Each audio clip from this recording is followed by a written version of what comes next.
Hello दोस्तों, आप देख रहे हैं ट्रांसपेरेंट मैथ्स यूट्यूब चैनल। आपका हमारे चैनल में स्वागत है। इसके पहले वाले वीडियोज में आप कक्षा 10 एनसीईआरटी गणित प्रश्नावली 7.2 के प्रश्नों को देख चुके हैं। इस वीडियो में हम त्रिभुज के क्षेत्रफल से संबंधित सूत्र और उनसे संबंधित सवालों को हल करेंगे। अब ये हम देखते हैं कि इस वीडियो में हम देखेंगे कि त्रिभुज के तीनों शीर्षों के निर्देशांक मालूम हो तो हम कैसे क्षेत्रफल निकालेंगे। तो आइए देखें, चर्चा करते हैं। आप बेसिक रूप से जानते हैं त्रिभुज का क्षेत्रफल अगर आपसे पूछा जाए त्रिभुज का क्षेत्रफल क्या होता है तो आप बताते थे 1/2 गुणे आधार गुणे शीर्ष लंब। क्या बताते थे? शीर्ष लंब, या हम इसको कह सकते हैं ऊंचाई भी कह सकते हैं, लंब भी कह सकते हैं। तो शीर्ष लंब, इस सूत्र को हम लगाते थे। अगर हम समबाहु त्रिभुज की क्षेत्रफल की बात करें, समबाहु त्रिभुज के क्षेत्रफल की बात करें तो आप लगाते थे √3/4 गुणे भुजा का वर्ग। इस तरह से सूत्र आपको याद होगा। अगर नहीं याद है तो हम आपको बता रहे हैं। समबाहु त्रिभुज के क्षेत्रफल का सूत्र है। लेकिन जब हम कक्षा 9 में पढ़ रहे थे तो वहां पे हमने पढ़ा था हीरोन सूत्र। क्या पढ़ा था? हीरोन सूत्र पढ़ा था। हीरोन सूत्र क्या होता था? इसमें त्रिभुज तीनों भुजाएं मालूम होती थी। जैसे त्रिभुज हमें दे दिया गया कि एक त्रिभुज ABC है, तो हम इसकी भुजाएं ABC मान लेते हैं। तो हम क्या करते थे? सबसे पहले अर्ध परिमाप यस बराबर निकालते थे। अर्ध परिमाप यस क्या होता था? अर्ध परिमाप यानी सेमी पेरीमीटर। तो यस बराबर A+B+C/2 करते थे तो हमें यस का मान मिलता था। और त्रिभुज का क्षेत्रफल तब निकालते थे। त्रिभुज क्षेत्रफल बराबर होता था अंडर रूट में एस ब्रैकेट में S - A S - B S - C। इन सूत्रों का हम प्रयोग कर चुके हैं। अगर मान लिया जाए कक्षा 10 में, आप कक्षा 10 में पढ़ रहे हैं, अगर आपको त्रिभुज के तीनों शीर्षों के निर्देशांक दे दिए जाएं, हम मान लेते हैं त्रिभुज A, इसका शीर्ष x1 y1, B x2 y2, C x3 y3, इसके शीर्षों के निर्देशांक हैं। इसके क्षेत्रफल को अगर हम पूछें आपसे तो आप बता देंगे। कैसे बता लेंगे? आपको दो बिंदुओं के बीच की दूरी ज्ञात करने का सूत्र मालूम है। तो आप AB की लंबाई निकाल लेंगे, BC की लंबाई निकाल लेंगे, AC की लंबाई निकाल लेंगे, तो आपको त्रिभुज की तीनों भुजाएं मालूम हो जाएंगी। इसके बाद आप हीरोन सूत्र में अर्ध परिमाप निकालेंगे। अर्ध परिमाप निकालने के बाद इस सूत्र में रख देंगे तो त्रिभुज का क्षेत्रफल मिल जाएगा। ये प्रोसेस आपके लिए खतरनाक साबित हो सकता है। यदि हमें यहाँ पर भुजाएं जो मिल रही हैं परिमेय संख्या में मिल रही हैं तो आप इस सूत्र के द्वारा क्षेत्रफल निकालने में सफल होंगे। परंतु अगर भुजाओं की जो माप है अपरिमेय संख्या में आएगी तो आप इस सूत्र को लगा नहीं पाएंगे, फंस जाएंगे, कठिन हो जाएगा। तो ऐसी दशा में आपको हम एक सूत्र का निगमन कर रहे हैं। त्रिभुज के तीनों शीर्ष के निर्देशांक ज्ञात होने में जिस सूत्र को लगाएंगे आप क्षेत्रफल निकालने के लिए, उस सूत्र का निगमन कर रहे हैं।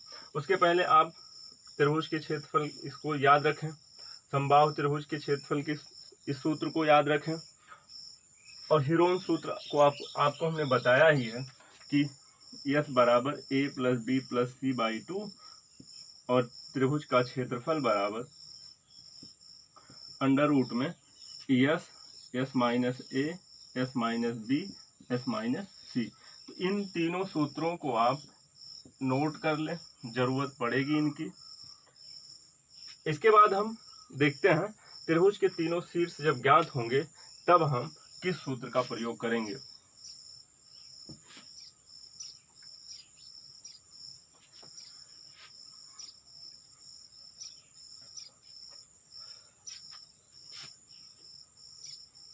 जब भी निर्देशांक ज्यामिति के सूत्र का निगमन होता है तो पहले चतुर्थांश में हमने ये मान लिया कि y अक्ष है और ये x अक्ष है। यहाँ x डैश लिख दे रहे हैं और यहाँ पे मूल बिंदु O हो जाएगा और यहाँ y डैश हो जाएगा और ये x अक्ष की धनात्मक दिशा है x होगा, ये y अक्ष की धनात्मक दिशा है y हो जाएगा। तो इतना आप समझ गए होंगे। अब हम मान लेते हैं कि इसमें एक त्रिभुज है, इसमें एक त्रिभुज है, इसे A मानेंगे, AB हो जाएगा और यहाँ पे C हो जाएगा। निर्देशांक क्या होंगे, इसे x1 y1, यहाँ पे x2 y2, B का जो निर्देशांक है x2 y2 और C का निर्देशांक जो होगा x3 y3 मान लेते हैं। अब क्या करना है, आपको B से x अक्ष पर लंब खींचना है, लंब खींच देंगे और A से भी लंब खींचेंगे, A से लंब खींच दिया x अक्ष पर और C से भी x अक्ष पर लंब खींच दिया। तो यहाँ पे एक बिंदु मिलेगा, यहाँ एक बिंदु मिलेगा, यहाँ एक बिंदु मिलेगा। अगर हम नामांकन करें, इसको यल कर दें, इसे यम कह दें और इसे यन कह दें, तब आप एक आकृति को देख रहे हैं। इस आकृति में हमें कैसे निकालना है, अगर सोचें BLMA एक चतुर्भुज बन रहा है, एक भुजा, दूसरी भुजा, ये तीसरी भुजा और चौथी भुजा, एक चतुर्भुज बन रहा है। इसमें BL और AM समांतर है। तो जिस त्रिभुज की दो भुजाएं समांतर होती हैं, जिस चतुर्भुज की दो भुजाएं समांतर होती हैं, वह चतुर्भुज समलंब चतुर्भुज कहलाता है। AMNC में आप देखेंगे AM समांतर है NC के। समांतर क्यों है, यहाँ पे लंब खींचा आपने, 90 अंश का कोण बना है, 90 अंश का कोण बना है, ये दोनों समांतर होंगे। यहाँ भी 90 अंश का कोण है, यहाँ भी 90 अंश का कोण है, तो ये दोनों समांतर होंगे, यानी समलंब चतुर्भुज बन रहा है। कौन कौन, ABLM और AMNC, दो समलंब हो गए। तीसरा समलंब हमारा बन रहा है BLNC, यहाँ पे देखें नीचे एक समलंब ये बन रहा है। अब हम अगर इस समलंब और इस समलंब के क्षेत्रफल को जोड़ दें तो पूरा क्षेत्रफल आ जाएगा और पूरे क्षेत्रफल में से नीचे वाला जो समलंब बना, इस समलंब का क्षेत्रफल घटा देंगे तो हमारा त्रिभुज का क्षेत्रफल बच जाएगा। तो हम इस क्षेत्रफल निकालने के लिए हमें भुजाओं की माप जरूरी है। होता क्या है, समलंब चतुर्भुज का क्षेत्रफल के सूत्र को एक बार देख लेते हैं। समलंब का क्षेत्रफल बराबर होता है 1/2 गुणे समांतर भुजाओं का योग गुणे उनके बीच की दूरी।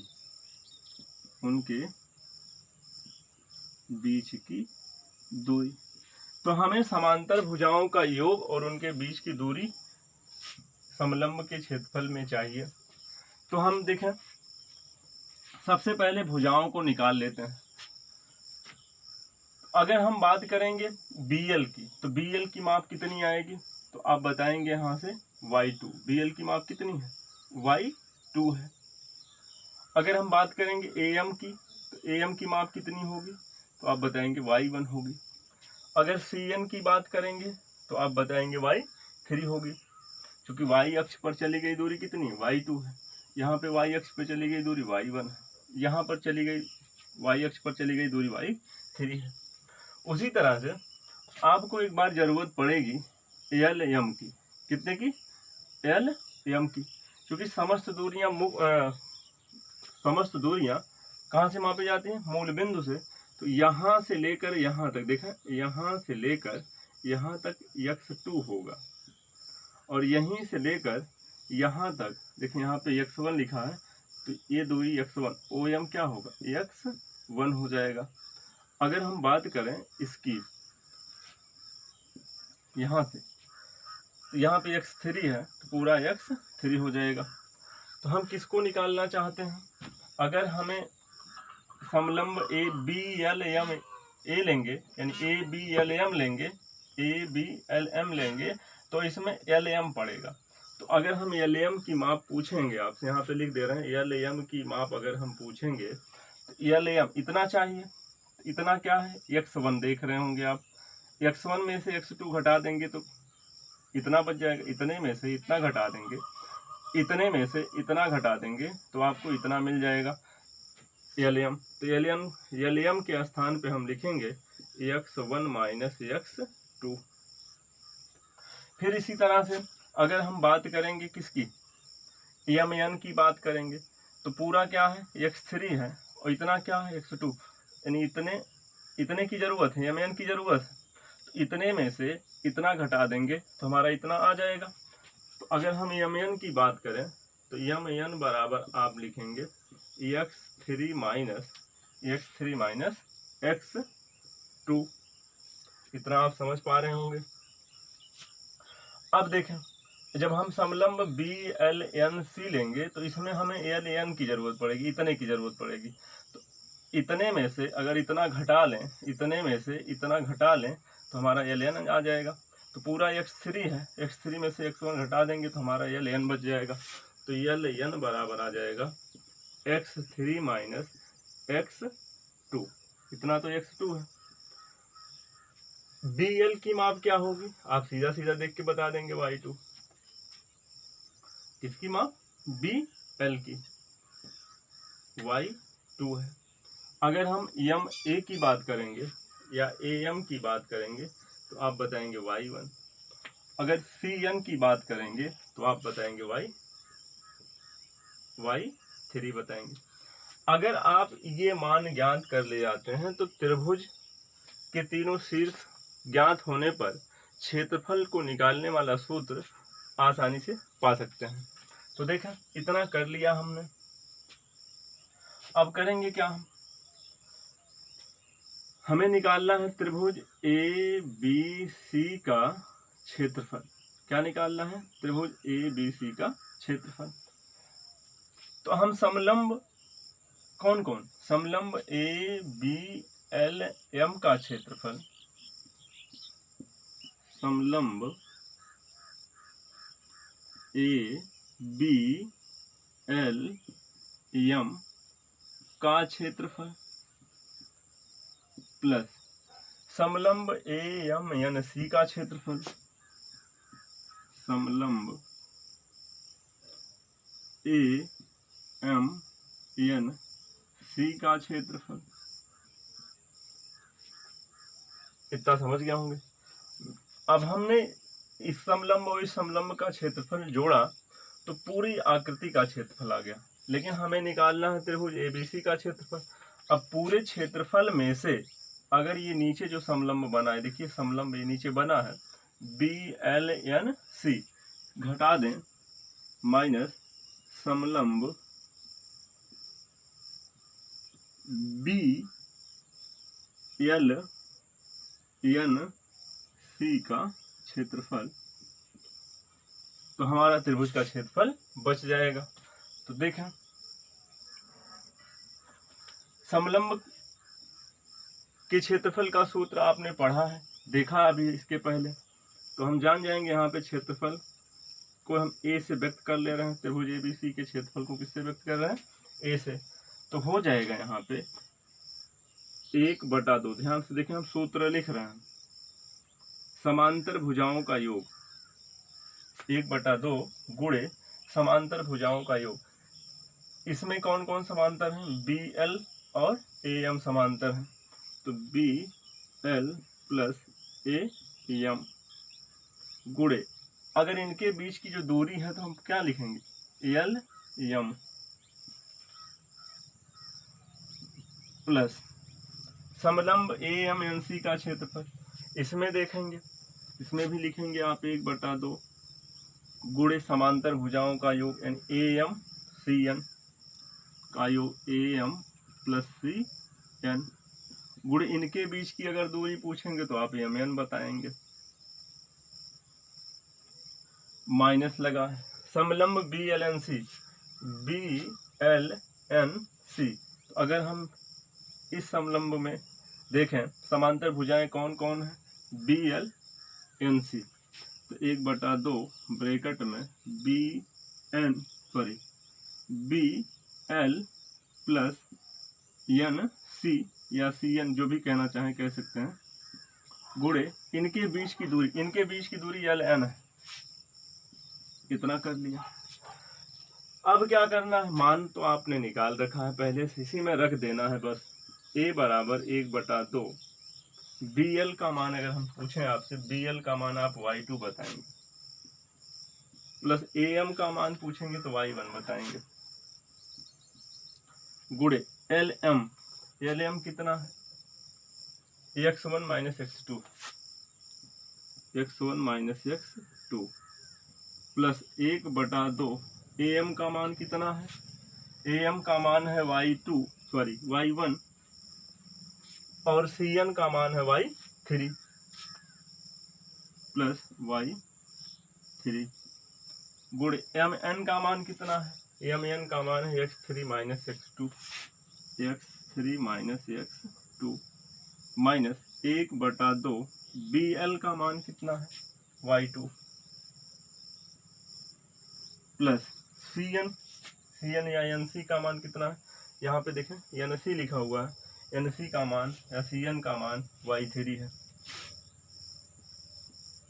गुणे LN का मान x3 माइनस x, LN का मान, सॉरी यहाँ पे गलत हो रहा है, MN का मान रखना चाहिए था, MN का मान है x3 माइनस x2, LN का मान शायद गलत दिख रहा है यहाँ पे, LN इतना चाहिए, तो यहाँ पे x3 माइनस x2 हो जाएगा, और MN की जरूरत होगी तो इतना x3 है में से x1 घटेगा, यहाँ पे x1 होगा, यहाँ पे x1 होगा, हाँ ये चीज, हाँ यहाँ पे LN के स्थान पर आप x3 माइनस x2 लिखेंगे, x3 माइनस x2 लिखेंगे।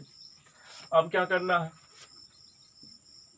1/2 इनका हम गुणा कर लेते हैं, लेकिन उसके पहले देख रहे होंगे 1/2 सबके पास है, तो हम 1/2 इंटरनेशनल कॉमन ले लेंगे, इसके बाद बचेगा Y2 plus Y1 x1 minus x2 plus यहाँ पे Y1 plus Y3 x3 minus x1, और यहाँ पे बचेगा minus Y2 plus Y3 x3 minus x2, इस तरह से।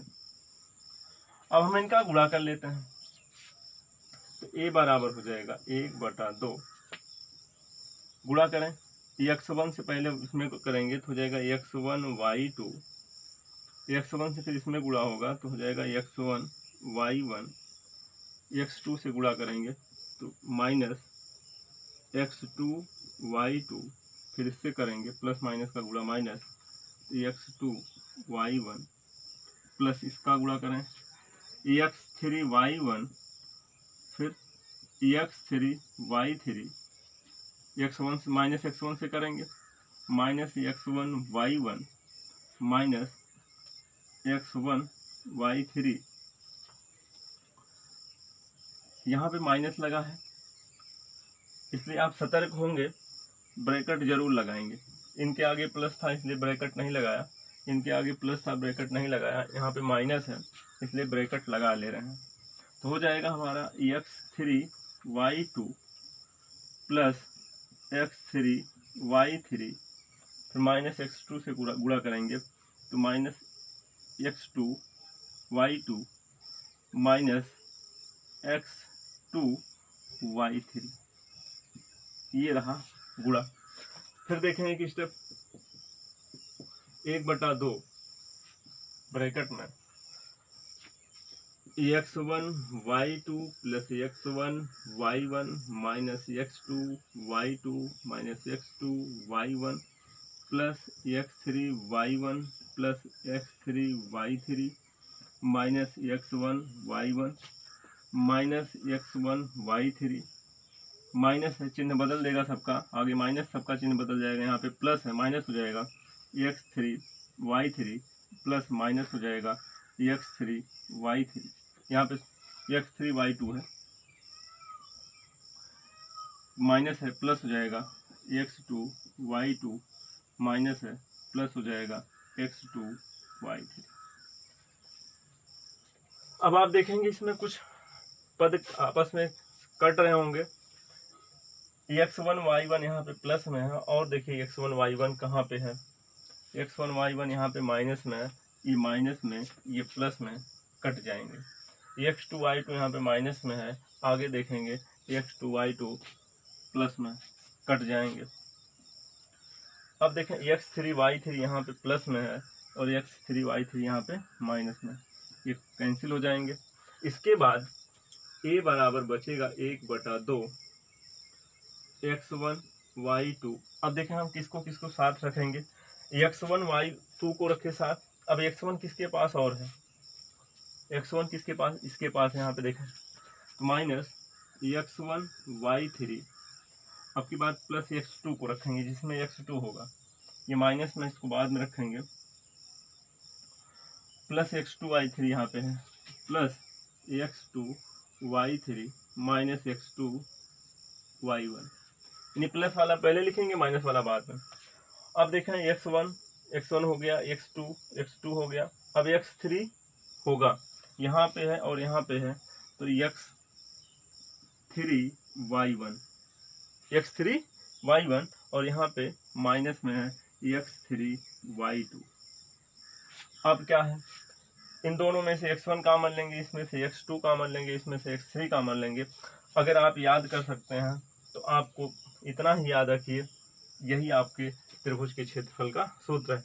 लेकिन आपको याद करने का सबसे आसान तरीका हम यहाँ पे लिख दे रहे हैं कॉमन लेकर के, a बराबर 1/2 ब्रैकेट में x1 कॉमन लेंगे तो हो जाएगा y2 माइनस y3, देखें y2 बचेगा y3 बचेगा, प्लस यहाँ से x2 कॉमन लेंगे बचेगा y3 माइनस y1, यहाँ पे आप देख रहे होंगे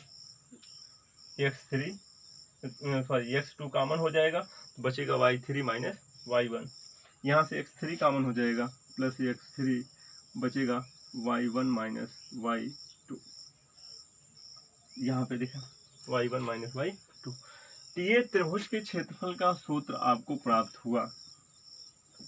आपको याद रखना है कि यदि त्रिभुज के तीनों शीर्षों के निर्देशांक दे दिए जाएं तो इस सूत्र की सहायता से हम आगे के सवालों में त्रिभुज का क्षेत्रफल ज्ञात करेंगे। तो आप स्क्रीनशॉट ले सकते हैं, समझ में नहीं आया है तो आपको एक बार पुनः देख लेना चाहिए, उम्मीद करते हैं कि पूरा समझ में आएगा। इसके बाद हम चलते हैं कुछ और चीजों के लिए। एक शब्द मिलेगा इस चैप्टर में आपको, संरेख। क्या मिलेगा, संरेख, संरेख मिलेगा या समरेख मिलेगा, इस तरह से अगर कुछ मिलेगा आपको तो वहां पे भी त्रिभुज के क्षेत्रफल वाले सूत्र का यूज होना है। पहले हम समझ लेते हैं संरेख क्या होता है। 3 या 3 से अधिक, परिभाषा आप ध्यान से सुनेंगे, संरेख 3 या 3 से अधिक, 3 या 3 से अधिक ऐसे बिंदु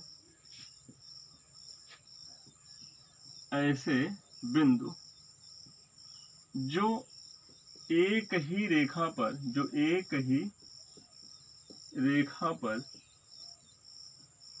स्थित हो, एक ही रेखा पर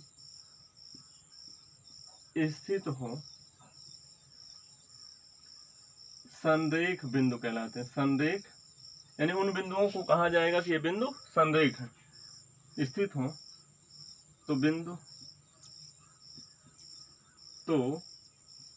संरेख होते हैं, तो बिंदु संरेख होते हैं।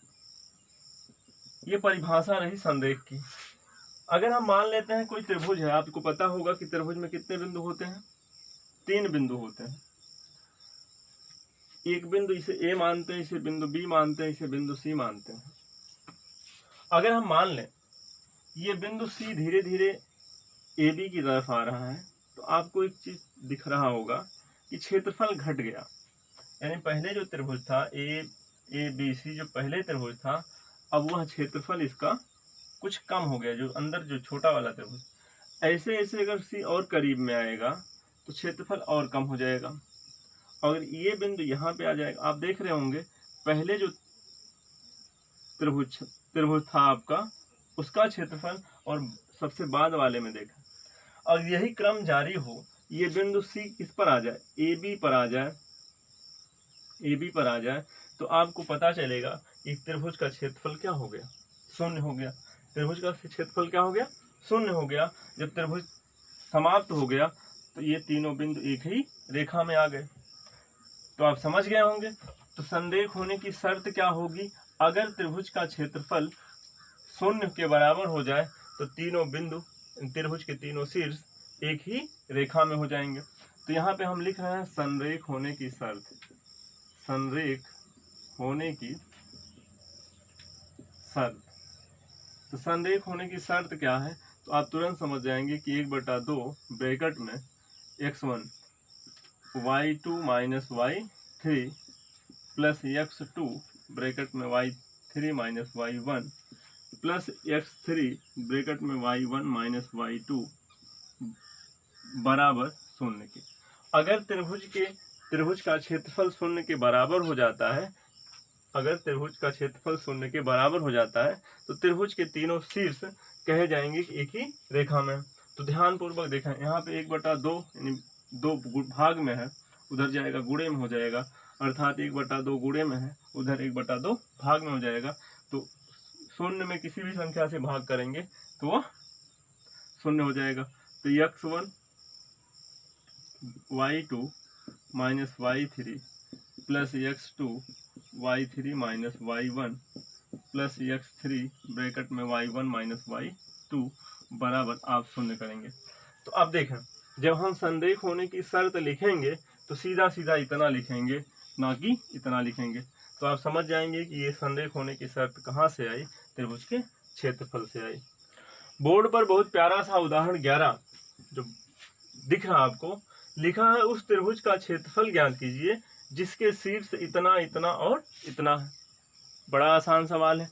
तो अभी आपने त्रिभुज के क्षेत्रफल का सूत्र देखा है, तो आपको दिया गया इसको हल जब करेंगे आप, तो कैसे क्या करेंगे, सबसे पहले आप लिखेंगे त्रिभुज के शीर्ष, लिखेंगे त्रिभुज के शीर्ष। बहुत आसान प्रश्न है। त्रिभुज के शीर्ष क्या क्या दिए गए हैं, 1, -1 -4, -6 -3, -5।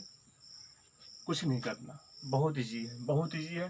तो आप इसे x1 y1 मानेंगे, इसे x2 y2 मानेंगे, इसे x3 y3 मानेंगे। आपको याद है त्रिभुज के क्षेत्रफल का सूत्र, जब त्रिभुज के तीनों शीर्ष ज्ञात हो। तो आप लिखेंगे यहाँ पे त्रिभुज का क्षेत्रफल बराबर, सूत्र क्या है, ऐसे ही कर लेंगे। यहाँ पे x1 अंदर ब्रैकेट के अंदर y वाला ही लिखा जाता है, बाहर x लिखा जाता है। तो y2 minus y3 plus x2 bracket में y3 minus y1 plus x3 y1 minus y2।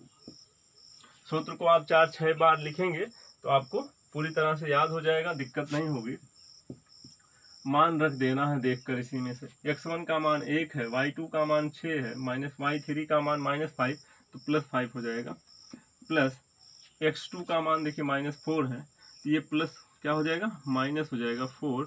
और y3 का मान है -5, माइनस y1 का मान है -1, तो जाएगा +1। प्लस x3 का मान देखिए -3 है, तो -3 रखा जाएगा। और y1 का मान है -1, माइनस y2 का मान है 6। तो इतना आप समझ गए होंगे। हमने कुछ नहीं किया, केवल x1 y1 x2 y2 और x3 y3 का मान इस सूत्र में रख दिया।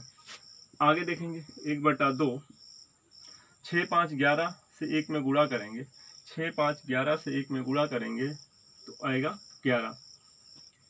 ऋण 5 धन 1, ऋण 5 धन 1 जोड़ देंगे दोनों को तो आ जाएगा ऋण 4, और ऋण 4 से ऋण 4 में गुणा होगा, धन 16 हो जाएगा। आसान सवाल है। ऋण 1 ऋण 6, ऋण 1 ऋण 6 ऋण 7 हो जाएगा, और ऋण 7 से ऋण 3 में गुणा करेंगे, धन 21 हो जाएगा, सॉरी 7 3 21, हाँ 21 हो जाएगा। अब क्या करेंगे, जोड़ लेते हैं सबको, तो 1 6 7 7 1 8,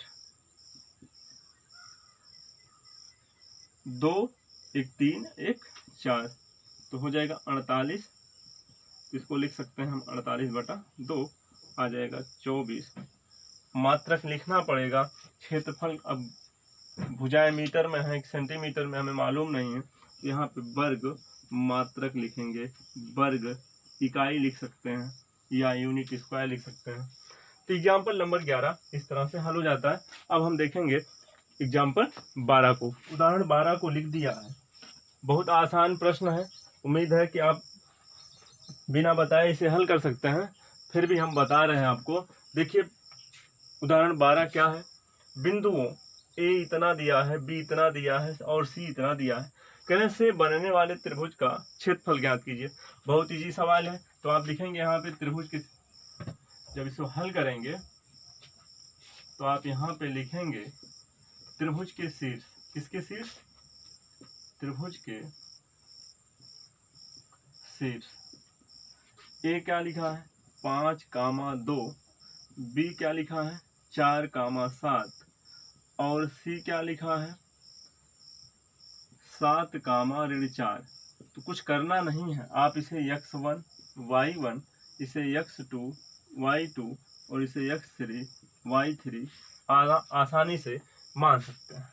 तो त्रिभुज के क्षेत्रफल का सूत्र आपको पता है, तो आप लिखेंगे त्रिभुज का क्षेत्रफल, त्रिभुज का क्षेत्रफल बराबर 1/2। अगर आपको याद नहीं है तो हम बताते हैं कि कैसे आप भूल जाएंगे तब भी याद आ जाएगा, तब भी आप सूत्र को लिख ले जाएंगे। कैसे, आप x1 लिखेंगे, ब्रैकेट खाली छोड़ देंगे, x2 ब्रैकेट खाली छोड़ देंगे, x3 ब्रैकेट खाली छोड़ देंगे।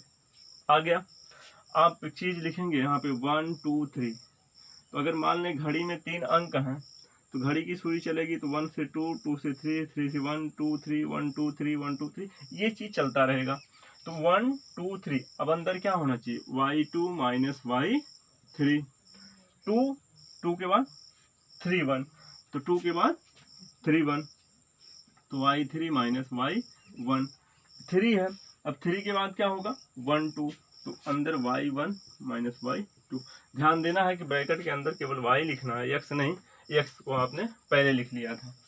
बस यही मान इसी में रख देंगे तो आ जाएगा 1/2 ब्रैकेट में। x1 का मान है 5, y2 का मान है 7, y3 का मान है -4, माइनस पहले से है +4 हो जाएगा।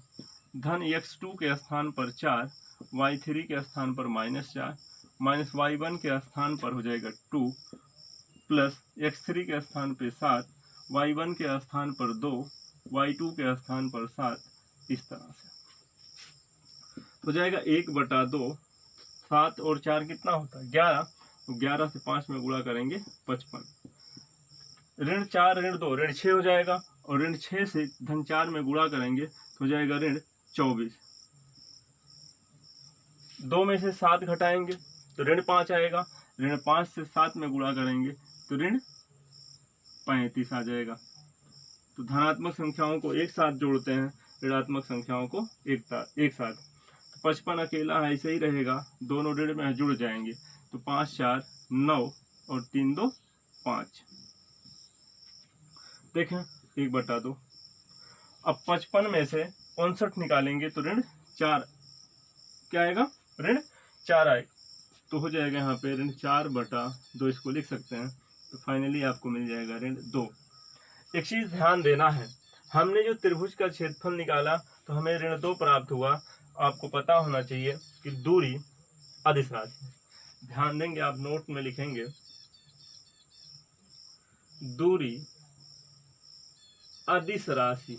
कैसी राशि है, अदिश यानी बीमाहीन राशि है, सॉरी दिशाहीन राशि है, यानी दूरी अदिश राशि है,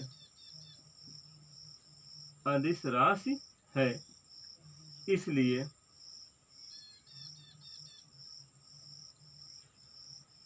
ऋण चिन्ह, कौन चिन्ह? ऋण चिन्ह, ऋण चिन्ह छोड़ने पर, यहाँ पे हमने लिखा है दूरी अदिश राशि है, चूंकि दूरी गुणे दूरी ही क्षेत्रफल होता है, तो यानी भुजा गुणे भुजा ही क्षेत्रफल होता है। तो यहाँ पे ऋण को जब छोड़ देंगे तो आ जाएगा 2 वर्ग मात्रक, चाहे लिख देंगे 2 वर्ग इकाई। तो आपको यहाँ पे ऋण छोड़ देना है। इस तरह से हम उदाहरण 12 देख लिए हैं। उम्मीद करते हैं कि आप समझ पाए होंगे। इसके बाद हम चलते हैं उदाहरण 13 की तरफ। एग्जाम्पल नंबर 13 लिखा है, बहुत अच्छा सवाल है लेकिन बहुत आसान भी है। लिखा है बिंदुओं P, लिखा है बिंदुओं P इतना है, Q इतना है और R इतना है से बनने वाले त्रिभुज का क्षेत्रफल ज्ञात कीजिए। हम लगातार एक जैसा ही तीसरा सवाल देख रहे हैं। उदाहरण 11 भी इसी तरह से था, उदाहरण 12 भी था और उदाहरण 13 भी इसी तरह से है। तो आपको सबसे पहले लिखना है त्रिभुज के शीर्ष। क्या लिखना है? त्रिभुज के शीर्ष क्या दिए गए हैं? P दिया गया है -1.5 कामा 3 और Q 6 कामा -2 R -3 कामा 4। तो यहाँ पे इसे x1 मानेंगे, y1 इसे x2, y2 इसको x3, y3 मान लेंगे। सूत्र आपको याद ही हो चुका होगा। तो त्रिभुज का क्षेत्रफल बराबर, त्रिभुज का क्षेत्रफल बराबर सूत्र क्या है आपको पता है, 1/2 लिखेंगे, बड़ा ब्रैकेट लगाएंगे, x1 छोटा ब्रैकेट प्लस x2 छोटा ब्रैकेट प्लस x3 छोटा ब्रैकेट, इस तरह से लिख लेंगे। अब कैसे हमने बताया था, 1 2 3 1 2 3 1 2 3 इस तरह से 1 हो गया है तो यहाँ पे y2 माइनस y3 लिखेंगे, 2 है तो y3 माइनस y1 लिखेंगे और यहाँ पे x3 है, 3 के बाद क्या आएगा 1 2 आएगा, यानी y1 माइनस y2 यहाँ पे हो जाएगा। अब क्या करना है आपको, x1 y1 x2 y2 x3 y3 का मान इसी में रख देना।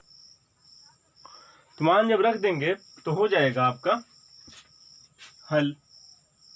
1/2 x1 का मान क्या रखेंगे यहाँ पे देखें, ऋण 1.5 ब्रैकेट में y2 का मान देखिए ऋण 2, ऋण y3 का मान है 4, धन x2 का मान है 6, y3 का मान है 4, y1 का मान है 3 प्लस x3 का मान यहाँ पे देखिए -3 है तो -3 हो जाएगा, y1 का मान है 3, y2 का मान है -2 है, इसको प्लस कर देगा। इस तरह से मान जैसे ही रखेंगे इसके बाद आप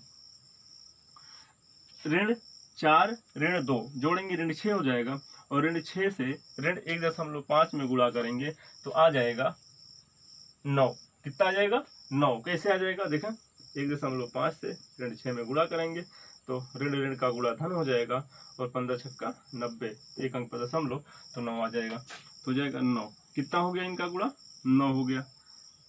धन 4 में से 3 घटा देंगे, देखें 4 में से 3 घटा देंगे 1 आएगा, 1 से 6 में गुणा करेंगे 6, 3 2 5, 5 क्या है 3 2 5 और 5 से गुणा करेंगे ऋण 3 में तो हो जाएगा ऋण 15। हमने आपको बताया कि धनात्मक संख्याओं को एक साथ ऋणात्मक संख्याओं को एक साथ जोड़ा जाता है। पहले तो धन में है, धन में है यानी धन 9 धन 6 धन 15 हो जाएगा और ऋण 15 है। आप देखेंगे 15 में से 15 चला जाएगा, शून्य आएगा, फाइनली आपको शून्य मिल जाएगा। तो यहाँ पे क्षेत्रफल आ गया 0 वर्ग मात्रक, वर्ग इकाई लिख दें आप। तो आपने लिख दिया वर्ग इकाई। अब होगा क्या, त्रिभुज का क्षेत्रफल आपने देखा कि 0 आ गया, तो आप यहाँ पे अपना कंक्लूजन दे दें, निष्कर्ष अपना दे दें क्या लिख सकते हैं अपने निष्कर्ष में? आप लिखेंगे अतः दिए गए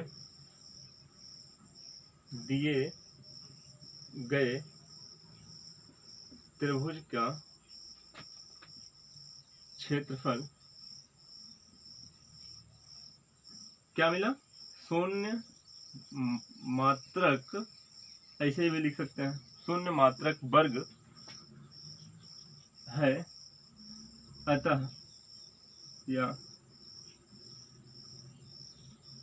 शून्य वर्ग मात्रक है, हम कह सकते हैं अर्थात त्रिभुज के शीर्ष संरेखी हैं। क्या है? संरेखी हैं, यानी एक ही रेखा में है। अगर त्रिभुज का क्षेत्रफल शून्य आ जाता है तो त्रिभुज के शीर्ष एक ही रेखा पर स्थित होते हैं। इसके बाद हम देखते हैं उदाहरण 14। बोर्ड पर हमने उदाहरण 14 लिख दिया है।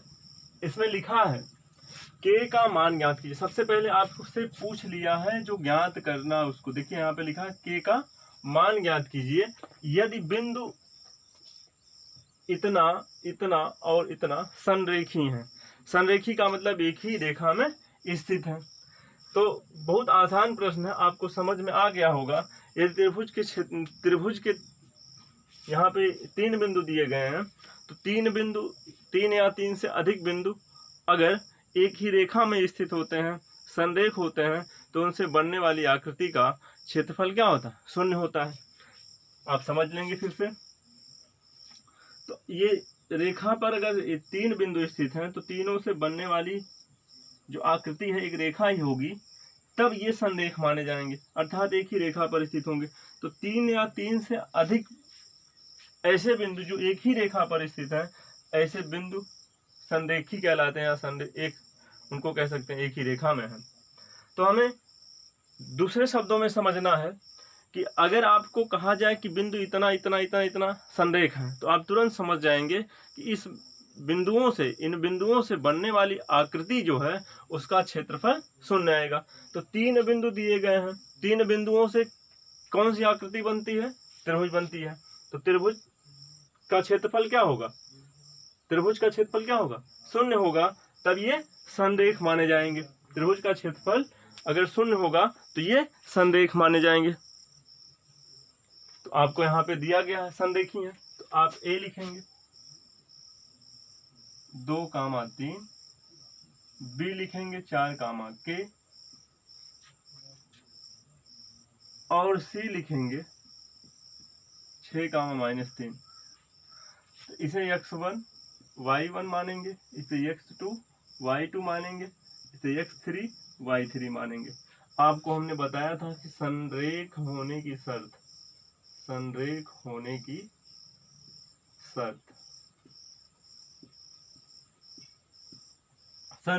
शर्त क्या है? अगर इन तीनों बिंदुओं से बनने वाली आकृति का क्षेत्रफल शून्य आ जाए तो संरेख माने जाएंगे। तो 3 बिंदु हैं, 3 बिंदुओं से बनने वाली आकृति त्रिभुज होगी। तो त्रिभुज का क्षेत्रफल का सूत्र आपको पता है, 1/2 ब्रैकेट में x1 y2 -y3। इसी तरह से आप लिखेंगे यहाँ पे x2 y3 -y1 plus x3 bracket में y1 -y2 बराबर हो जाएगा शून्य के। ऐसा अगर होता है त्रिभुज का क्षेत्रफल शून्य के बराबर, तभी संरेख होंगे, अन्यथा नहीं होंगे। देखिए हम डायरेक्ट लिख सकते हैं। कैसे लिख सकते हैं? डायरेक्ट 1/2 यहाँ पे गुणे में उस तरफ जाएगा, भाग में हो जाएगा, तो शून्य के भाग में 1/2 तो शून्य हो जाएगा। लेकिन हम सीधा सीधा ऐसे इतना लिखते हैं, केवल इतना लिखते हैं, तो हो जाएगा हमारा। मान रखेंगे इसमें, दोनों पक्षों को लेके चलेंगे। तो x1 के स्थान पर 2 लिखेंगे, y2 के स्थान पर k, y3 के स्थान पर -3 +3 हो जाएगा, प्लस x2 के स्थान पर आप लिखेंगे 4, y3 के स्थान पर -3, -y1 के स्थान पर 3, प्लस x3 के स्थान पर 6, y1 के स्थान पर 3, -y2 के स्थान पर देखिए यहाँ पे फिर से k मिला बराबर 0 के। अब क्या करेंगे? अंदर गुणा कर देते हैं। 2k प्लस 2 × 6, अब देखें ऋण 3 ऋण 6 होगा, ऋण 6 से धन 4 में गुणा होगा तो ऋण 24 हो जाएगा। यहाँ देखेंगे 6 से अंदर गुणा करेंगे, प्लस 6 त्रिक 18, ऋण 6 के बराबर 0 के। तो यहाँ पे ऋण 6 के है, धन 2 के है, दोनों को जब जोड़ेंगे तो आ जाएगा ऋण 4 के। कितना आ जाएगा? ऋण 4 के आ जाएगा। अब देखें 18 और 6, 18 और 6 कितना होता है? 24। तो धन 24, ऋण 24 पहले से है। हमने कहा था धनात्मक संख्याओं को एक साथ, ऋणात्मक संख्याओं को एक साथ जोड़ेंगे। 18 धन में है, 6 धन में जोड़ दिया, 24 हो गया। फिर ऋण 24 अकेला है, लिख दिया हमने बराबर 0 के। अब क्या होगा?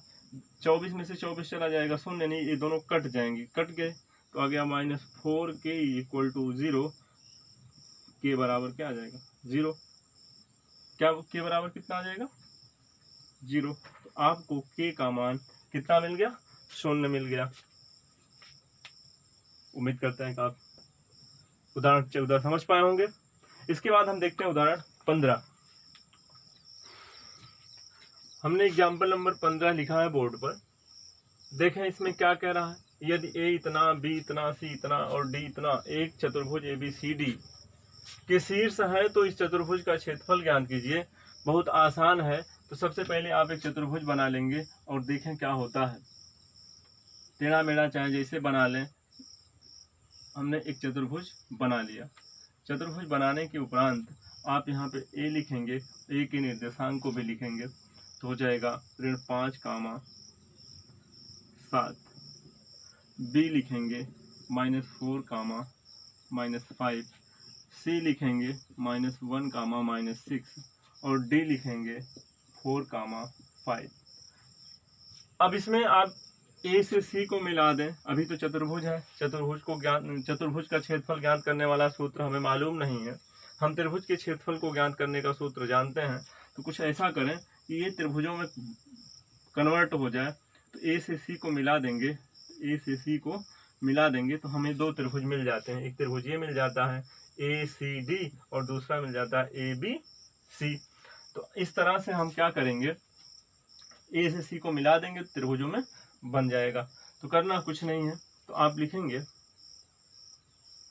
त्रिभुज ABC का क्षेत्रफल, त्रिभुज ABC के शीर्ष पहले लिखेंगे, त्रिभुज ABC के शीर्ष लिखेंगे तो A हो जाएगा -5, 7, B हो जाएगा -4, -5 और C हो जाएगा -1, -6। तो इसे आप x1, y1, इसे x2, y2, इसे x3, y3 मान लेंगे और त्रिभुज ABC का क्षेत्रफल निकालेंगे। 1/2 सूत्र तो याद ही है आपको, x1 y2 y3 plus x2 y3 y1 plus x3 y1 y2। आप इसी सूत्र में मान को रख देंगे। 1/2 x1 का मान आपको -5 मिलेगा, ब्रैकेट में y2 के स्थान पर -5 और y3 के स्थान पर -6 रखेंगे तो जाएगा +6 प्लस x2 के स्थान पर आप -4 रखेंगे तो ये +-4 में बदल जाएगा।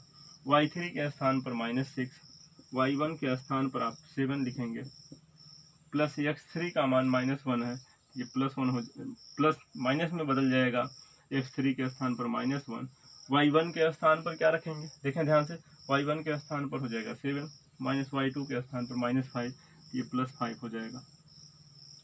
अब क्या करेंगे, हल करेंगे आगे तो -5 गुणे में कितना आ जाएगा, +1 आ जाएगा। -4 ये प्लस में है, -4 है, ये दोनों जुड़ेंगे, 7 6 13, ऋण 13 और 13 चौका 52, धन 52 हो जाएगा। आप समझ पा रहे होंगे। डायरेक्टली थोड़ा देख लें, 6 में से 5 जाएगा, 1 आएगा, 1 से ऋण 5 में गुणा होगा ऋण 5, ऋण 6 ऋण 7 ऋण 13 और ऋण 13 से ऋण 4 में गुणा होगा तो धन 52, 13 चौका 52, 13 चौका 52। यहाँ पे 7 5 12, 12 से ऋण 1 में गुणा होगा तो ऋण 12। हमने कहा था कि ऋणात्मक संख्याओं को एक साथ, धनात्मक संख्याओं को एक साथ, तो 1/2 तो 52 अकेला है, धन में है, ऋण 17 हो जाएगा अब क्या करेंगे, 52 में से 17 घटा देंगे तो आ जाएगा 35। कितना आ जाएगा, 35, 35/2। तो आपको फाइनली मिल जाता है कितना, इतना वर्ग मात्रक, इतना वर्ग मात्रक मिल जाता है। इसके बाद हम देखते हैं त्रिभुज ABC का क्षेत्रफल तो हम निकाल लिया है। अब त्रिभुज ACD का क्षेत्रफल, यानी इतने का क्षेत्रफल हमने निकाल लिया, इतने वाले पोर्शन का क्षेत्रफल हमने निकाल लिया। अगर इसी क्षेत्रफल में इस त्रिभुज का क्षेत्रफल जोड़ देंगे तो पूरे चतुर्भुज का क्षेत्रफल आ जाएगा। तो आप देखेंगे यहाँ पे त्रिभुज ACD का शीर्ष, त्रिभुज ACD के शीर्ष क्या लिखेंगे, A कितना है -5 7, B कितना है, सॉरी B तो रहेगा ना की बात, C रहेगा -1 -6 और D कितना है 4, 5। आप समझ रहे होंगे। तो त्रिभुज ACD का क्षेत्रफल बराबर 1/2, सूत्र फिर से लिखेंगे x1 y2 - y3 plus x2 y3 - y1 x3 y1 y2। कुछ नहीं करना है, इसे x1 y1 मानना है, इसे x2 y2 मानना है, इसे x3 y3 मानना है, इसी सूत्र में रख देना है। तो x1 का मान रखेंगे -5, y2 के स्थान पे हो जाएगा -6, y3 के स्थान पे हो जाएगा 5, x2 के स्थान पर -1 हो जाएगा, y3 के स्थान पे 5, y1 के स्थान पर 7। इतना समझ रहे होंगे आप। x3 के स्थान पर 4, y1 के स्थान पर 7, y2 के स्थान पर -6 + 6 हो जाएगा। अब क्या है देखें आगे, 6 5 11 ऋण 55 धन 55 हो जाएगा। 6 5 11 ऋण 11 और ऋण 11 से ऋण 5 में गुणा होगा धन 55। 5 में से 7 घटाएंगे ऋण 2 आएगा, ऋण 2 से ऋण 1 में गुणा करेंगे धन 2 हो जाएगा। 7 6 13 और 13 में 4 से गुणा करेंगे 52। तो आप आगे देखेंगे, जोड़ेंगे 5 2 7 2 9, 5 5 10 109/2 वर्ग मात्रक। अच्छा, इसको अगर हम सरल करेंगे, देखें इसको सरल करेंगे, इसको हम लिख सकते हैं 17.5 वर्ग मात्रक। इसको क्या लिखेंगे, 17.5 वर्ग मात्रक। इसको जब सरल करेंगे तो लिखेंगे हम 2 × 10 54.5 वर्ग मात्रक। तो हमें चतुर्भुज ABCD का क्षेत्रफल निकालना है। तो हो जाएगा त्रिभुज ABC का क्षेत्रफल धन त्रिभुज BCD का क्षेत्रफल। आप समझ पा रहे होंगे। त्रिभुज ABC का क्षेत्रफल कितना निकाला आपने, 17.5 वर्ग मात्रक, 17.5 वर्ग मात्रक धन 54, BCD का कितना आया है 54.5 वर्ग मात्रक।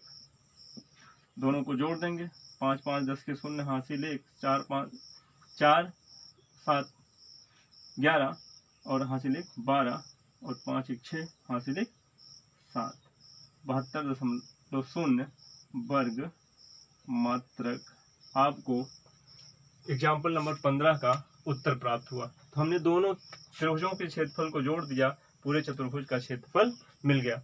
उम्मीद करते हैं कि आप बहुत अच्छे से समझ पाए होंगे और इसके बाद हम आगे मिलते हैं प्रश्नावली 7.3 के सवालों को लेकर। अगर वीडियो पसंद आए तो वीडियो को लाइक करें। अगर हमारे चैनल को पहली बार देख रहे हैं तो चैनल को सब्सक्राइब करें। धन्यवाद।